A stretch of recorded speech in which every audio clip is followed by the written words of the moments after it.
Hello friends, welcome to my YouTube channel Devendra math classes. देखिए friends, question number 14 देखेंगे exercise 12.3 का।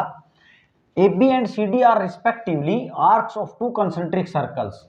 A B और C D दो arc हैं भाई। देखो, एक आर्क ये हो गई ए बी और एक ये सी डी, ये दो आर्क हैं किसकी? दो कंसेंट्रिक सर्कल की।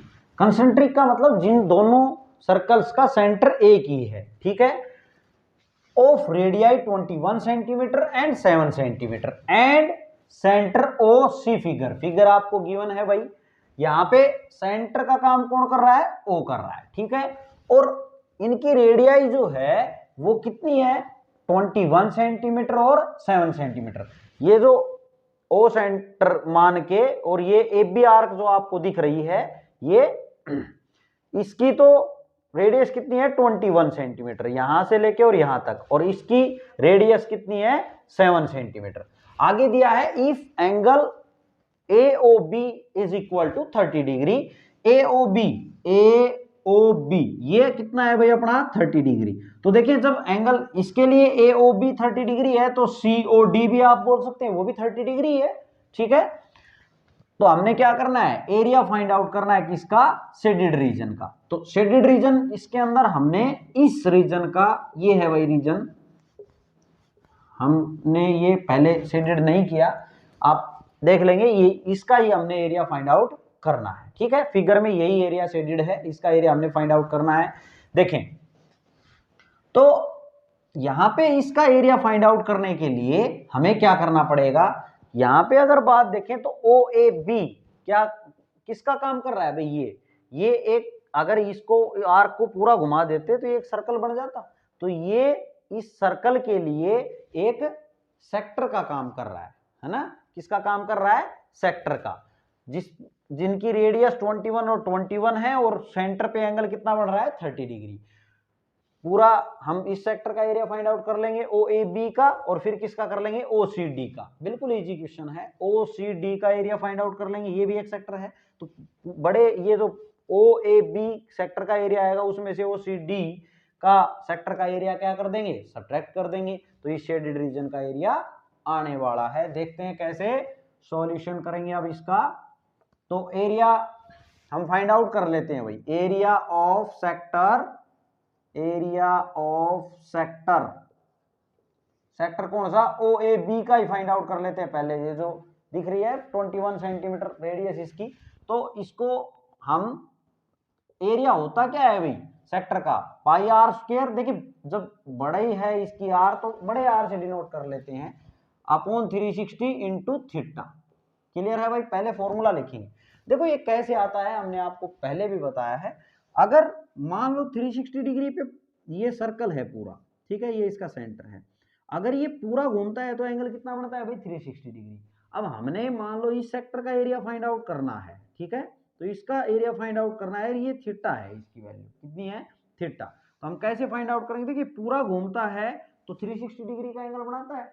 तो 360 डिग्री का जब एंगल बनाता है तो एरिया कितना? पाई आर स्क्वायर, ठीक है। एरिया फाइंड आउट करेंगे तो राइट में रखेंगे। और 1 डिग्री का बनाएगा तो पाई आर स्क्वायर, मान लो ये हम बड़ी आर से रिप्रेजेंट कर लेते हैं, ठीक है। इसको बड़े आर से रिप्रेजेंट करें अभी। पाई आर स्क्वायर 1 डिग्री का करेगा तो कम एरिया होगा भाई, तो पाई आर स्क्वायर बाई 360। और अगर थीटा डिग्री है, अब थीटा कितना भी हो सकता है भाई, 30 60 कुछ भी, तो इनटू में क्या आ जाएगा? थीटा। एक से तो ज्यादा होगा, और ज्यादा के लिए मल्टीप्लाई कर लेंगे। ये हमने छोटी क्लासों में सीखा है, तो ये फॉर्मूला आप कभी नहीं भूलेंगे, ऐसे ध्यान में रखना है अपने को। अब ये मैंने लिख दिया है, ठीक है। अब यहाँ पे अगर बात करें हम, तो देखो अब इनकी वैल्यूज रखते हैं हम। पाई की वैल्यू कितनी है भाई? 22/7 नहीं दी है तो हमने यही रखनी है। इंटू आर की वैल्यू 21 इंटू 21, आर का स्क्वायर है ना, और थीटा का काम 30 डिग्री दे रखा है। अपॉन में क्या है इसके? 360। इसको कैंसिल कर लेंगे भाई, जितना सोल कटेगा, 0 से 0 और 3 से कितना आ गया यहाँ पे? 12 आ गया, ठीक है। 7 से ये 3 पे कट जाना है 21, और 3 से ये कितना आ जाएगा? 4 आ जाएगा भाई, 4, 3 चौके 12।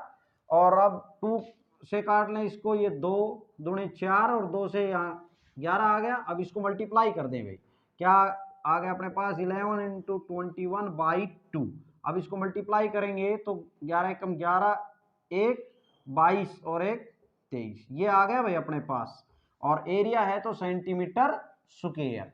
ठीक है, अब हम किस सेक्टर का एरिया निकाल लेते हैं, एरिया ऑफ सेक्टर ओसीडी का।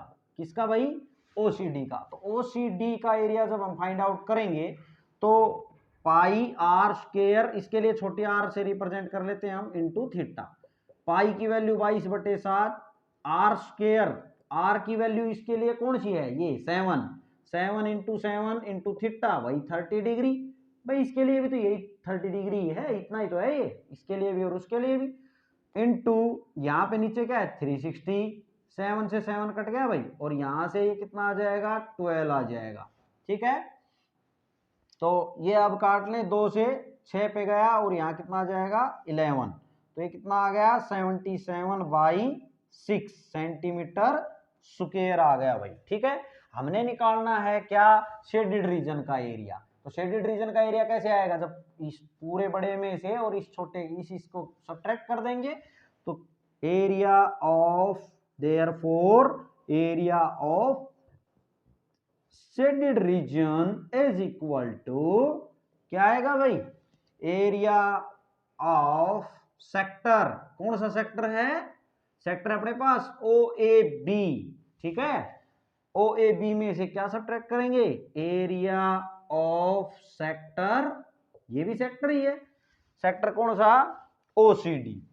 ओसीडी इनकी वैल्यूज रख देंगे, हमने फाइंड आउट कर लिए थे पहले ही। ये कितना है 231/2 और ये कितना है 77/6।